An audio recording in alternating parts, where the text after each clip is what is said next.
সপ্তম শ্রেণীর শিক্ষার্থীরা তোমাদের জন্য বাংলা নির্দেশিকা নিয়ে হাজির হয়েছি। ছোট্ট একটি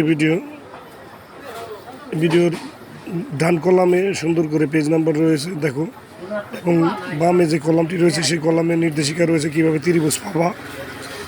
পেজ নাম্বারগুলো পাঠ্য বই থেকে খুঁজে পাঠ্য বইয়ের এই পেজে গিয়ে দেখবে সেখানে কি কাজ রয়েছে, সেই কাজটা তোমরা করবে। বাংলার কাজগুলো তোমরা বাড়িতে বসেই নিজের মতো করে নিজেই প্রস্তুতি নিতে পারবে, এবং আশা করছি তোমাদের প্রস্তুতি ভালো হবে, কারণ সামনে তোমাদের অনেক লম্বা একটি ছুটি সহ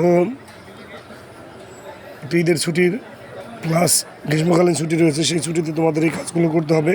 তাই এই নির্দেশিকাটাকে তুমি যদি তোমার কাছে রাখো, তাহলে ওই বন্ধের সময়টায় ক্লাস না হলেও তোমরা বিশেষ করে বাংলা বা এরকম সাবজেক্ট যেগুলো আছে এগুলোতে বাড়িতে বসে অনেক ভালো প্রস্তুতি নিতে পারবে। তো তোমাদের এই চ্যানেলটিকে সাবস্ক্রাইব করে পাশে থাকার আহ্বান করব, কারণ এই চ্যানেলের মাধ্যমে তোমরা তোমাদের শিক্ষামূলক যেই সাপোর্ট যতটুকু আমি পারি দেওয়ার চেষ্টা করছি সে ততটুকু পাবে।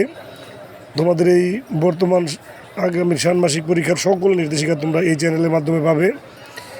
অনায়াসেই তোমরা বাড়িতে বসে এই নির্দেশিকাগুলো দেখে পরীক্ষার যে প্রস্তুতি নিতে পারবে। ধন্যবাদ।